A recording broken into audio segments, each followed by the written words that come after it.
지난주에 이어서 로마서 1장을 보도록 합니다. 자, 1절부터 7절까지인데요. 다시 한번 읽어볼까요? 함께 한번 읽어봅시다. 1절부터 7절까지.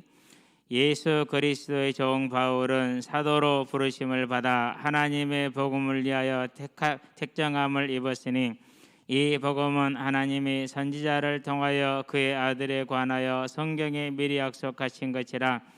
그의 아들에 관하여 말하면 육신으로는 다윗의 혈통에서 나셨고 성결의 영으로는 죽은 자들 가운데서 부활하사 능력으로 하나님의 아들로 선포되셨으니 곧 우리 주 예수 그리스도시라.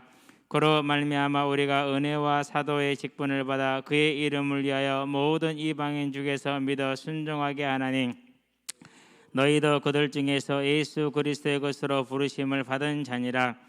로마에서 하나님의 사랑하심을 받고 성도로 부르심을 받은 모든 자에게 하나님 우리 아버지와 주 예수 그리스도로부터 은혜와 평강이 있기를 원하노라. 아멘. 지난주에 이제 2절까지 보았죠. 그래서 성경에 미리 약속하신 것이다 해서 예수님에 대한 원론적인 창세기 3장 15절에 여자의 후손으로 오실 것에서 그분이 왕 되시고 제사장 되시고 선지자 되신까지 보았죠. 그 중에서 왕에 대한 부분에 다니엘서 9장 24절 그랬는데 다니엘서 9장 25절로 수정해 주시게 되기를 바랍니다. 공신력 있는 책이라서 크게 신경을 안 썼는데 아침에 다시 다 확인을 다 해보니까 그게 이제 24절이 아니라 25절이야겠더라고요. 그렇게 수정을 해주시게 되기를 바라고요. 자, 그럼 이제 오늘은 3절을 가게 되겠죠. 3절부터 마지막까지 끝낼 수 있게 되기를 바랍니다. 자, 3절에 보니까 그의 아들에 관하여 말하면 육신으로는 다윗의 혈통에서 나셨고 이렇게 얘기를 합니다. 자, 하나님의 복음, 하나님 아들의 복음. 자, 그럼 복음만 쓰겠습니다. 하나님의 복음. 자, 그의 아들에 관하여 그랬어요. 이게 일이 아니야겠죠. 3절. 자, 그의 아들.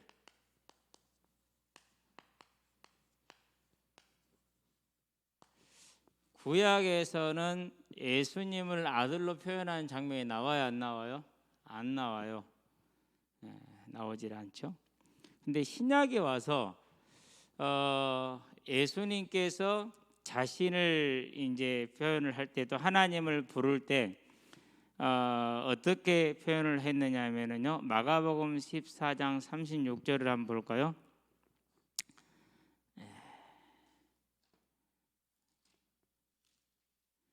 하나님을 부르죠. 십자가에서 부르실 겁니다. 아마 14장 36절입니다.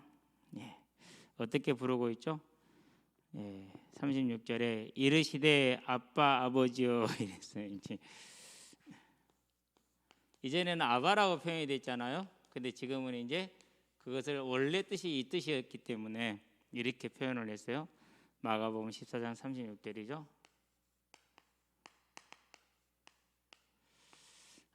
상당히 충격적인 표현이죠. 유대인들한테는 대단히 충격적인 표현이에요. 왜 이게 충격적인 표현이 되죠? 마태복음 보니까 26장에서 뭐라고 말하죠?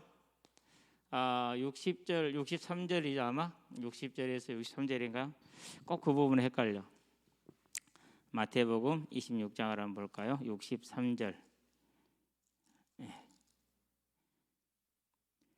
62절, 63절이죠. 그렇죠?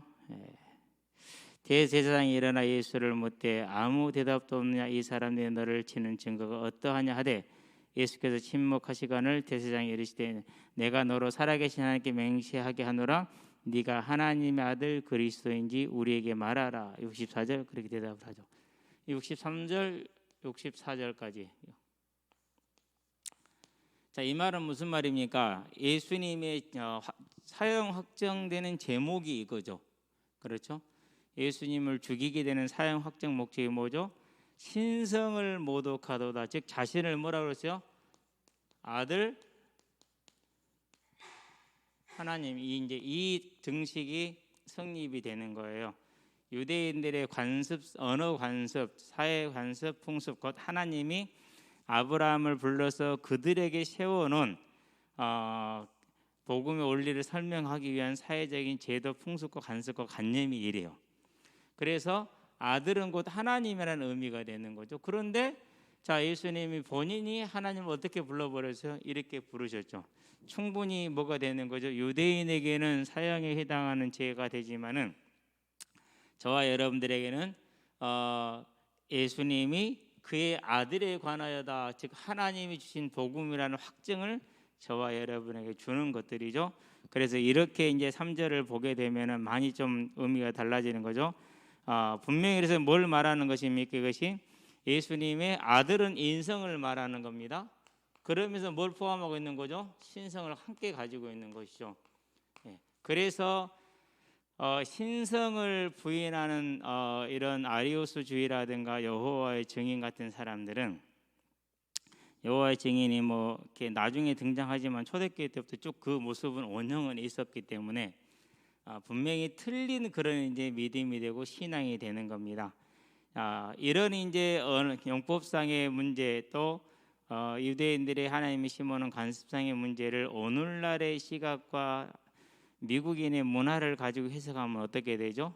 그러면 여호와의 증인 같은 해석이 가능해지는 거예요. 그래서 사람들을 뭐 할 수 있어요? 얼마든지 속일 수 있다라는 것이죠. 저와 여러분들 여기서 그의 아들에 관하여라는 말은 하나님에 관하여라고 말하면은, 읽으면은 돼요. 예수를 하나님으로 볼 수 있으니까, 봐야 되니까. 자, 그런데 그분이 무엇으로요?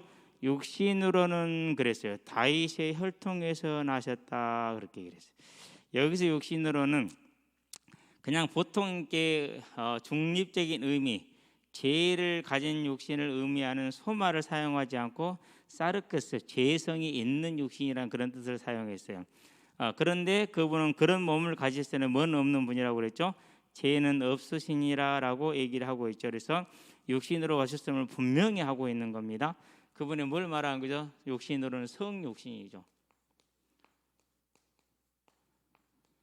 누구의 혈통이다고요? 다윗의 혈통이다, 이렇게 얘기를 하고 있어요. 자, 다윗의 혈통이라는 얘기는 무슨 말입니까?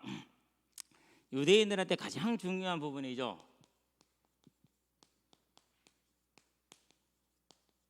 유대인들이 메시아를 악망하는 그 악망하는 메시아가 누구예요? 그게 다윗이에요. 그렇기 때문에 다윗의 후손으로 올 독립운동가, 이렇게 보면 되거든요. 그래서 다윗의 혈통이라는 무슨 말입니까? 유대인들이 바라는 무엇이라? 메시아라는 것을 말합니다. 그리스도. 너희가 기다리는 그 고되고 간절하게 기다리는 메시아가 다윗 혈통 아니냐, 곧 이분이라는 걸 말하죠. 두 번째, 혈통이란 말은 무슨 말입니까? 반드시 대속 제물의 조건이 뭐죠? 인성을 반드시 가져야 돼요. 인성을. 그래서 자꾸 헷갈릴 정도로 아들이라는 단어를 쓰는 이유가 거기에 있는 거예요. 육신으로 오셨음을 말하죠. 어떤 이들은 예수님의 가현설 뭐 이런 식으로 해서 예수님이 육신으로 오신 것을 부인해요. 신성을 부인하고 또 육신의 역할을 부인하는 분들이 많아요. 이제 그게 이제 뭐 어디서 기록된 겁니까? 사람의 생각이나 안 그러면 이제 이교적인 그런 생각에서 비롯된 성경 해석의 방법이죠. 그런데 하나님은 뭐라고 분명히 못을 박았어요? 다윗의 혈통으로 오셨다, 그렇게 말하면서 그의 아들이다, 이렇게 말하므로 하나님이 육신으로 오셨다라는 것을 3절에 분명히 담았어요. 그래서 3절은 그의 아들에 관하여 하나님께서 무엇으로요? 육신의 몸으로 오셨다. 인성과 신성을 다 가지신 분이라는 것을 확증을 하는 겁니다. 그래서 성경을 우리가 조금만 알면서 읽으면은 하나님이 절대 사람을 능력으로 쓰여진 것이 아니고 사람을 통해서 쓰셨지만은 사람의 능력으로 쓰여진 글이 아니에요. 그 어떤 글도 성경처럼 축약적이면서 명확한 그런 성경이 글이 없어요, 세상에는. 자, 4절로 넘어갑니다. 조금 4절에 이제 양이 좀 많이 있습니다. 아마 이것 하면 오늘 끝나지 않을까 싶습니다. 성결의 영으로 그렇게 얘기를 했어요. 4절에 보니까 이제 성결의 영이다. 자, 이것을 어디라고 이제 연결을 시켰느냐? 육신으로는 여기서 그랬잖아요. 다윗 혈통으로 오셨다. 이렇게 해서 여기서는 육신으로 말했고, 여기서 성결의 영이라는 것은 성령을 뜻한다. 성령을 따라 성령으로 인해 이렇게 해석을 하는 것이 종교 개혁기 때까지 그리고 보수적인 신학자 루터라든가 이런 종교 개혁기죠. 보수적 신학자 여기는 일반적인 해석이었어요. 그래서 육신으로는 다윗 혈통으로 오셨고 자 잉태는 성령으로 됐잖아요. 그렇기 때문에 성결의 영을 성령을 따라서 이렇게 해서 이제 해석을 하는 것이죠. 그런데 중요한 이 해석에는 중요한 결함이 한 가지가 있어요. 어떤 결함이 한 가지가 있느냐면요. 자 성령을 지칭할 때는 항상 형용사 하기오스를 사용을 했어요. 하기오스면 이게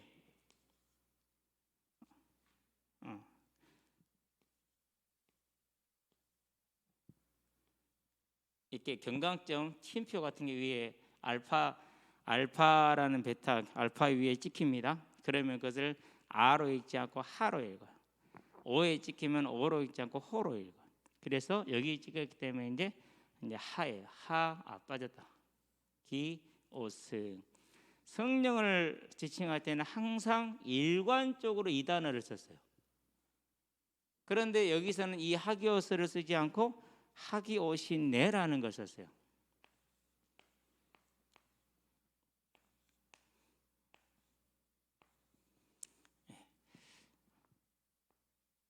그래서 성령을 따라라고 해석을 할 수가 뭐한 거예요? 없어져 버렸어요. 그래서 이제 우리가 우리 국어 실력으로 성경을 읽는 것하고 원어로 그것도 성경 전체를 알고 용법을 보고 성경을 읽는 것은 차이가 나죠. 이것은 우리들의 실력으로 가능해야 안 돼요? 안 돼요. 그래서 성경은 집단 지성이 아니면은 우리가 접근하기 힘들어요. 오해하기 쉽고. 자, 그렇기 때문에 성령을 따라라고 해석을 할 수가 없고 어떻게 해석이 돼야 되느냐? 다른 것이 아니라 예수님의 뭘 강조하는 것이냐면 신성 자체를 강조한 거예요. 자, 아들이라는 표현을 씀으로 인해서 다윗 혈통 육신을 얘기하는 한 번에 같이 얘기를 했잖아요. 그러면서 다시 뭘 강조하고 있어요? 지금 신성을 강조해 주는 그런 용법을 가지고 왔다라는 것을 기억하고요. 죽은 자들 가운데서 부활하사 그렇게 얘기를 했죠. 그렇죠? 네. 성경에서 우리가 이제 복음에 대한 것을 알아야 돼요. 복음은 좋은 소식, 기쁜 소식이잖아요. 그렇죠? 그러면 누구에게 좋은 소식입니까? 다른 것이 아니에요. 사망에 있는 자에게 사망에서 뭐요? 사망을 이기고 부활하는 생명을 얻는 것이죠. 그런데 이 생명은 사망에서 얻는 것이기 때문에 무엇일 수밖에 없죠? 부활일 수밖에 없는 거예요. 부활일 수밖에. 자, 다윗이 범죄했을 때 용서 받았어요? 못 받았어요? 받았죠. 그런데 징계는 받았어요? 안 받았어요? 받았죠. 용서는 받되 징계는 받아요. 우리가 죄를 범했어요. 자, 이 죄를 예수 그리스도를 통해서 용서 받아야 안 받아요? 받죠. 그러나 그 죄의 징계인 사망은 벗어나요? 못 벗어나요? 못 벗어나요. 그래서 한 번 죽는 것은 사람에게 정한 것이 되는 거예요. 그러면은 그 죽음에서 살아날 수 있는 길이 있다면 그게 가장 좋은 소식이고 복음이 되겠죠. 그게 뭐예요? 그게 부활이에요. 그러니까 예수가 그리스도라는 것이 핵심은 그 직분을 말하는 것도 되겠지만은 그건 대단히 일부예요. 그 직분을 통해서 뭘 이루겠다라는 거죠? 부활을 이루겠다라. 그럼 뭐가 강조가 돼야 됩니까? 그럼 부활이 강조가 돼야 돼요. 그래서 성경에서는 예수님을 설명할 때마다 뭘로 증거를 하죠? 네. 유대인들이 뭐 갖고 싸우죠? 무엇을 가리려고 그러죠? 부활을. 이게 갈수록 지금 여러분도 점점 구체화되고 더 분명해질 거. 왜 부활인지가. 그만큼 사단은 교회가 뭘 모르기를 원해요? 복음의 요체, 복음의 목적, 복음의 핵심, 복음의 결과, 그걸 모르기를 원해요. 뭐 부활. 곧 성도들이 부활에 뭐에 서지 못하는 거요? 소망에 서지 못하게 되는 것을 간절히 바라죠. 그래서 뭘 주는 거예요? 그래서 물질도 주고 명예도 주고 지혜도 주는 거예요. 자, 그런 것을 내가 받았어요. 그러면 어떻게 되죠? 즐겁겠죠. 그런 교회가 하나 있어요. 어디 교회죠? 그게 라오디게아 교회예요.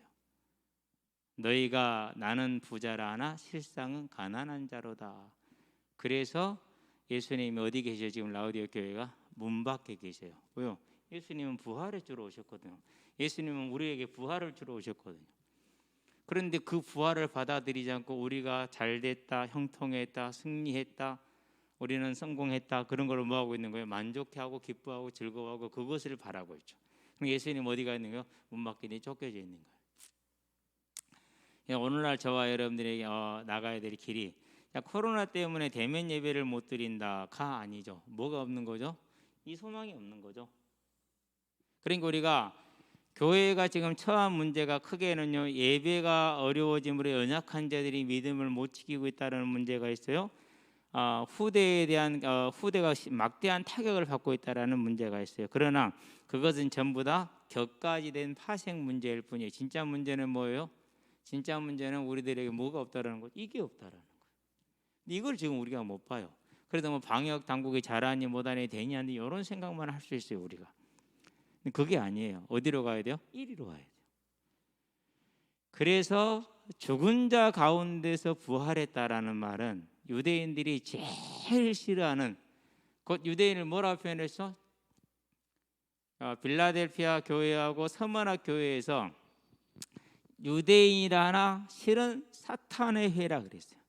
사탄이 제일 싫어하는 게 뭐라고요? 복음, 곧 부활을 제일 싫어하는 거예요.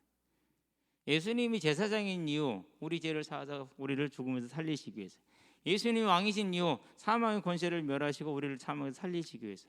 예수님이 선지자신 이유, 그 길은 사망의 길을 가지 말고 생명에게 부활의 길을 가는 걸 알려주기 위해서. 그래서 예수님이 그리스도라는 것은 그 핵심과 요체와 목적이 다 어디에 있다고요? 부활에 있는.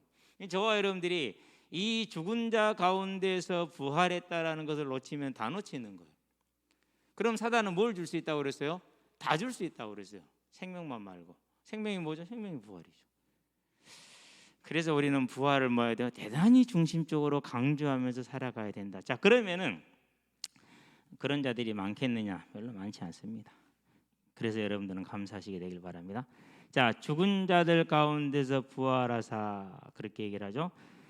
자, 여기서 이제 죽은 자 가운데라는 말 한 번 더 해야겠죠. 이제 부활 얘기를 했으니까 이제 죽은 자 가운데서.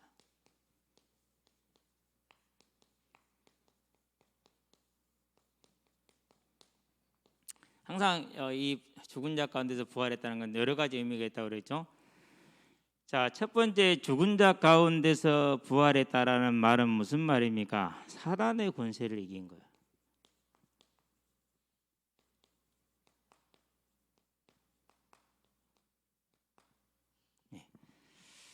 대단히 뭐가 되는 겁니까? 핵심적이고 치명적인 거죠. 그렇죠? 사단의 권세를 잃고 사망을 멸한 걸 말하죠. 그러니까 우리에게 뭐가 있다는 거죠? 믿는 자에게, 그 성도에게 뭐가 있는 거죠? 부활이 있다는 거예요. 그래서 죽은 자 가운데서 예수님이 부활했다. 저와 여러분도 죽은 자 가운데서 부활할 것이다. 어떻게? 사망을 이기셨기 때문에 그분을 힘입어서 그분을 의지하여서.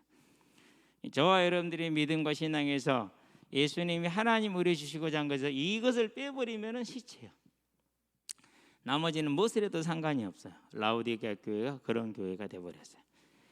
오늘날 교회가 이제 그런 게 많지요. 그래서 사람들이 작은 교회는 힘들다고 그래요. 믿음을 가진 사람이 가질 수 있는 생각은 아니에요. 부활에 대한 소망을 가진 사람이 할 수 있는 믿음의 색깔도 아니에요. 그러니까 얘기 다 한 거죠. 그렇죠. 오히려 낫죠. 왜요? 하나님의 나라를 차지할 수 있으니까 훨씬 나은 건데 알지를 못하는 것이죠. 자, 그런 다음에 이제 뭐가 나옵니까? 인정되었다라고 얘기를 하죠. 확정되었다라는 것입니다. 확정적이다. 변경된다 안 된다?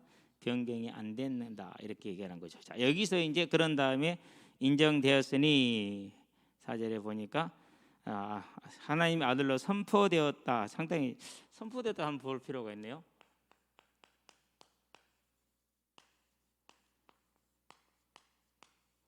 자, 하나님의 아들로 선포되었습니다. 그러면 그전에는 하나님의 아들이 아니었습니까? 아니잖아요. 여전히 하나님의 아들이었던 게 맞잖아요. 그렇죠. 히브리서 2장 9절 한번 볼까요? 찾기 쉬우니까. 자, 설명을 해주고 있죠. 거기에 대해서 오직 우리가 천사들보다 잠시 동안 못하게 하심을 입은 자 곧 죽음의 고난 받으심으로 말미암아 영광과 존귀로 간을 쓰신 예수를 보니 원래 왕이셨는데 잠시 동안 육신으로 떨어졌죠. 그렇죠? 예, 떨어진 거. 그래서 선포되었다라는 것은 이미 왕이었어요. 그렇죠? 그리고 지금도 왕이에요. 그리고 앞으로도 영원히 왕일 거예요. 자, 그 말은 이제 이런 의미는 이미 확정적인 사실이죠. 근데 왜 이렇게 얘기를 했느냐? 이건 무슨 뜻이냐면 선포되었다라는 것은 밝히 증거되었다라는 거예요. 그래서 번역이 참 잘된 그런 번역에 해당해요. 선포되었다. 호리스텐토스라는 그런 히브리어인데요. 헬라어인데요. 확정되었다, 선포되었다, 인정되었다는 뜻인데 밝히 증거되었다라는 그런 의미를 가지고 있어요. 자, 그러고 이제 오늘 숙제가 뭡니까? 이제 그 4절이죠. 자, 주 예수 그리스도로 4절에 보니까 마지막 그다음에 선포되었으니 곧 우리 주 예수 그리스도시니라 그랬어요. 우리 주 그렇게 얘기를 하죠.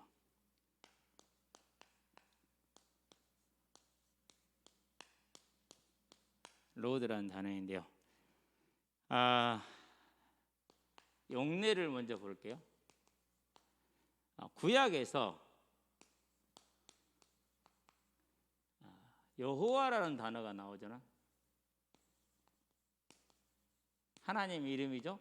그렇죠. 그러면은 아버지 이름 부르게 그러잖아요. 그래서 우리가 이 아버지 이름 어떻게 안 부르잖아요. 김자, 양자, 진자 이렇게 얘기하지. 그렇죠. 한글 한자 한자 이렇게 얘기한다면 육신의 아버지를 부를 때도 우리 아버지 김양진이에요 이렇게 얘기 안 해요. 그렇게 얘기하면 말이죠. 저 호로 새끼 그렇게 얘기하고 못 배운 놈 이렇게 욕을 먹는단 말이에요.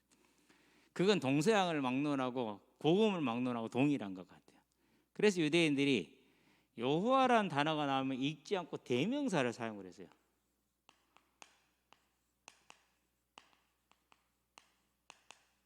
대명사를 사용했는데 그게 뭐예요? 그게 주예요. 그래서 여호와께서 아브라함에 이르시되 주께서 아브라함에게 이르시되 이렇게 읽었어요.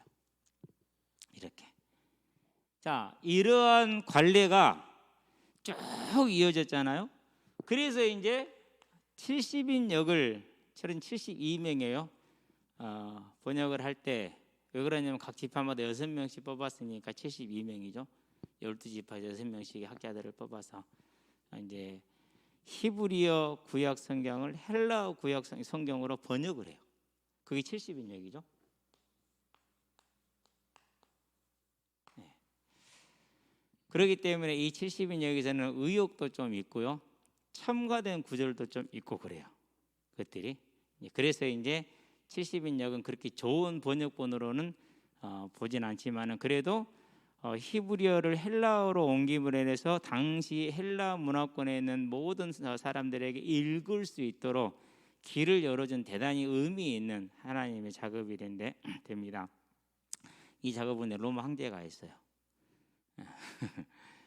옮길 때 어떻게 했느냐면요, 1000번 이상을 무슨 단어를 쓰죠? 여호와 대신에 주라는 단어를 썼어요. 그러니까 자, 우리가 이걸 보면 이제 뭘 알 수가 있는 것이죠? 이후대인들에게 결론적으로 주라는 단어는 당연히 누구를 말하는 거예요? 여호와를 말하는 거예요. 하나님. 그런데 이 단어를 누구한테 썼어요? 예수에게 썼어요. 얼마나 그러니까 예수를 누구하고 동등되게 본 겁니까? 같게 본 겁니까? 하나님과 같이 본 거죠. 동일하게 본 거예요. 자, 유대인들이 로마의 핍박을 받을 때 황제를 신으로 섬기고 황제를 주이십니다 이렇게 고백하게 했어요. 그 말은 무슨 말이란 말이죠? 이 말이란 뜻이 되잖아요. 그래서 고백을 할 수 있어요, 없어요? 할 수가 없는 거예요. 다 죽었어요. 잡힌 사람들은 이런 의미를 안고 있기 때문에 그렇게 되는 것이 되죠. 자, 그러면 이제 여호와의 증인들이 이제 제가 보니까 영어 성경을 가지고 이제 예수와 여호와 하나님을 차이했다고 얘기를 해요. 그래서 여호와 하나님은 더라는 정관사를 써서 유일하심을 표현했는데 예수에게는 더라는 정관사를 안 썼기 때문에 유일하심을 표현하지 않았다 그래요. 그런데 중요한 사실은 그 영역본이 한 개가 아니라는 사실이에요. 수십 개 있어요. 수십 개. 그렇기 때문에 그 영역본만 가지고 얘기를 하면 어떻게 되는 거예요? 웃긴 얘기가 되는 거예요. 어디로 가야 되죠? 이 성경을 했던 유대인들의 관습에까지 올라가서 보아야 돼요. 자, 그러면은 이 헬라어를 영어로 옮겨요 이제. 그렇죠? 예. 그렇게 되니까 벌써 번역이 어떻게 되는 거? 세 번째가 되는 것이잖아요. 그런 의미에서 여호와의 증인들이 말하는 예수는 하나님이 아니라는 것은 완벽한 오류를 가지고 있죠. 다른 데로 갈게요. 계시록으로 가요. 1장 8절 한번 봐봐요.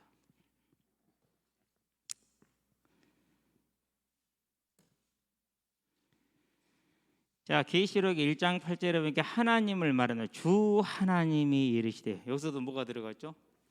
여호와 하나님이 이르시되, 주 하나님이 이르시되, 나는 알파와 오메가라. 이제도 있었고 전에도 있었고 장차 올 자요 전능한 자라. 이렇게 얘기를 하시죠. 자, 이건 하나님에 대한 얘기입니다. 여호와서 1장 계시록 1장 18절을 가요. 1장 18절. 자, 17절부터 봐야겠네. 내가 볼 때 그의 발 앞에 엎드려 죽은 자 같이 되며 그가 오른손을 내게 얹고 이르시되 두려워하지 말라. 나는 처음이요 마지막이니 곧 살아있는 자라. 내가 전에 죽었었노라. 볼지어다 이제 세세토록 살아있어 사망과 음부의 열쇠를 가졌노니. 그렇게 얘기를 하죠. 자, 그래서 1장 17절 18절에 여기서는 성자 예수를 말해요. 여기는 성부 하나님을 말했죠. 자, 계시록 22장으로 가요. 18절.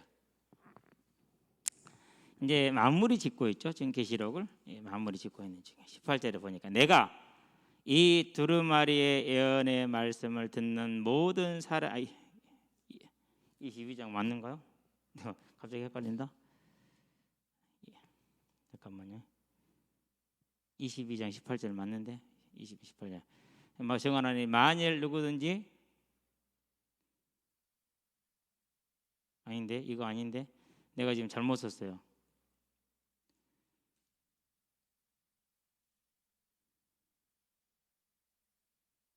(22장이) 아니면은 그러면은 20장으로 가볼까? 20장 18절이었는데 어디였더라? 22장 8절. 그것도 아니고. 아침에 확인을 했는데 헷갈린다.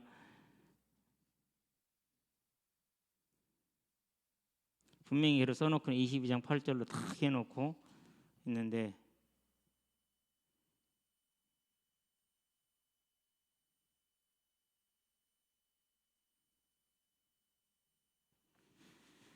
갑자기 22장에서 이렇게 얘기를 하고 있는데 똑같이 지금 말하고 있는 장면이 있는데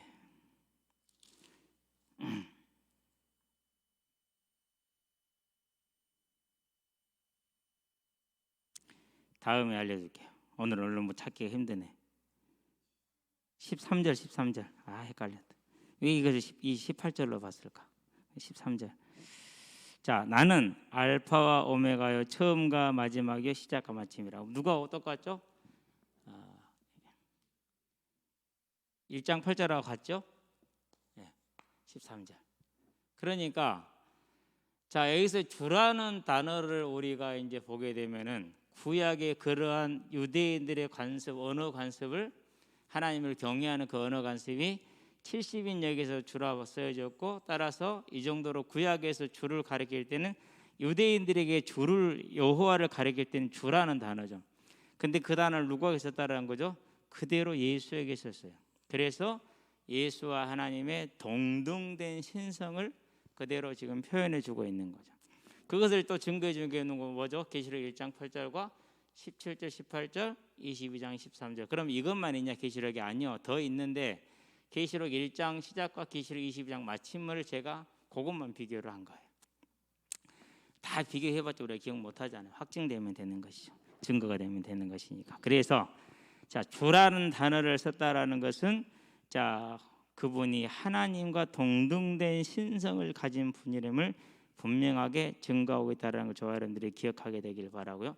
자, 그런 다음에 주 예수 그랬죠. 그럼 이 예수라는 의미도요 상당히 의미가 있어요. 무슨 의미가 있습니까? 먼저 뭘 봅니까? 이사야서를 볼까요? 7장 14절이죠. 그렇죠. 볼지어다 처녀가 잉태하여 아들을 낳으리니. 근데 여기서 처녀는 버진이라는 단어로 영어로 번역이 되어 있긴 한데 히브리 원어는 그냥 여자가 잉태하여 이렇게 나와 있어요. 굳이 처녀가 안 해도 괜찮아요. 왜 여자라고 해도 되죠? 여자가 어떻게 혼자 아이를 낳아요? 못 낳지. 그렇죠? 그러니까 여자가 우선이라는 말이 되거든요. 여자가 잉태하여 아들을 낳으리니 그 이름을 뭐하라 하라? 예수로 하라. 임마누엘이라 하라 그랬죠. 임마누엘이라 하라. 애언되어진 분이죠. 그렇죠. 예.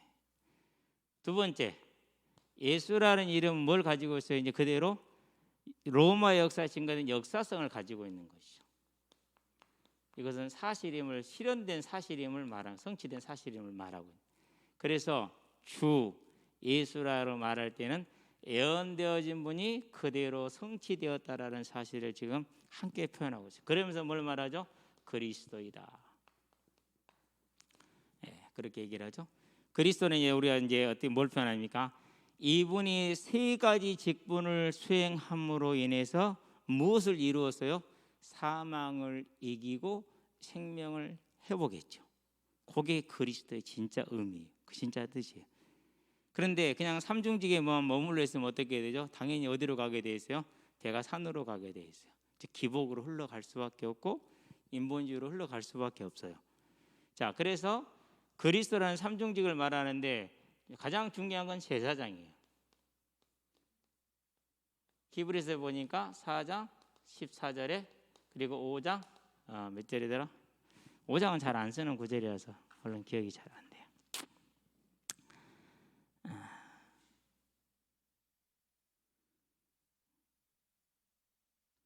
예수 5장 4절에 그런 다음에 뭐가 되죠? 이제 그런 다음에 왕이 되는 거죠.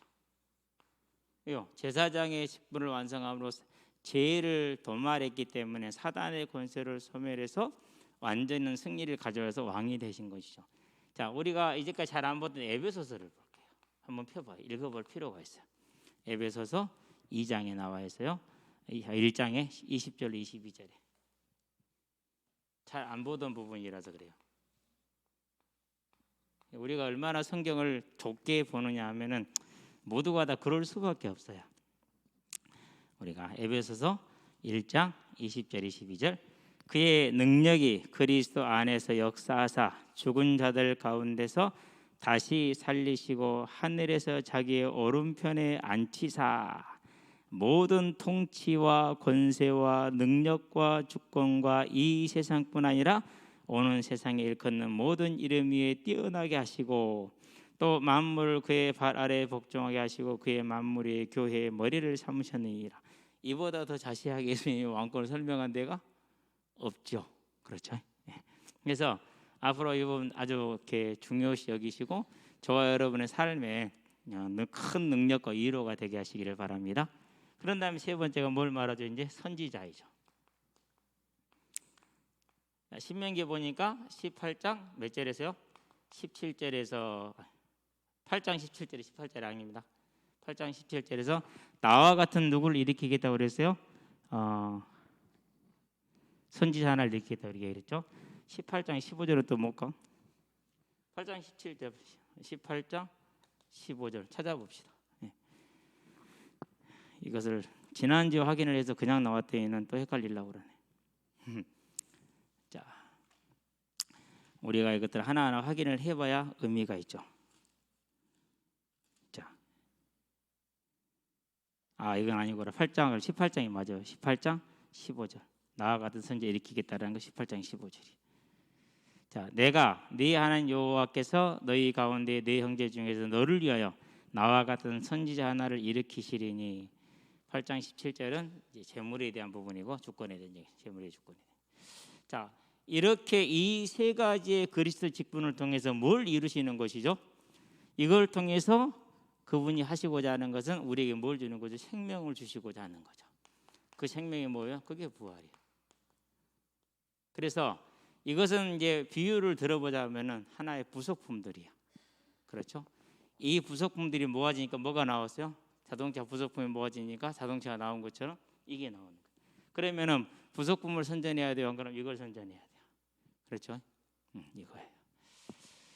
그래서 예수님도 그렇고 사도들도 그렇고 성령께서 사도들이 역사하실 때도 뭐로 역사하셨어요? 부활이라는 주제로 역사를 하시는 거예요. 그래서 사도행전에서는 처음부터 끝까지 뭐만 말하고 있어요? 그분이 부활하셨다. 그래서 그분이 그리스도이시다. 그분이 그리스도시다. 곧 부활하신 것이다. 즉 우리에게 뭘 주신다? 부활로 영원한 생명을 주신다. 그 안에는 제사함도 있고 사단과의 싸움에 승리하는 승리도 있고 다 들어있는 것이죠. 저와 여러분들은 이 사실을 굳건하게 붙들 수 있게 되기를 바랍니다. 그래서 이제 4절까지 봤으니까 5절, 6절, 7절은 그렇게 어렵지가 않는데 얼른 갈 수 있으니까 가겠습니다. 5절 봅니다. 그로 말미암아 우리가 은혜와 사도의 직분을 받아 그랬는데 여기서 이제 은혜와 여기서 우리는 누구를 지칭하느냐? 성경에서 창세기 1장 26절에 보니까 뭐가 나오죠? 우리가 우리의 형상을 따라 우리의 모형대로 사람을 만들고 그로 모든 것을 다스리게 하자 할 때 거기서 우리를 성경의 용법상의 장엄복수라고 그래요. 장엄복수. 뭘 나타낼 때 쓰는 거죠? 권위, 능력을 나타낼 때 이 장엄복수를 많이 사용을 해요. 그래서 여기서도 우리도 이런 장엄복수의 뜻으로 사용했다라고 얘기를 했어요. 그러는데 사도 그 해석이 맞지 않는 것이 왜 맞지 않느냐 하면은요.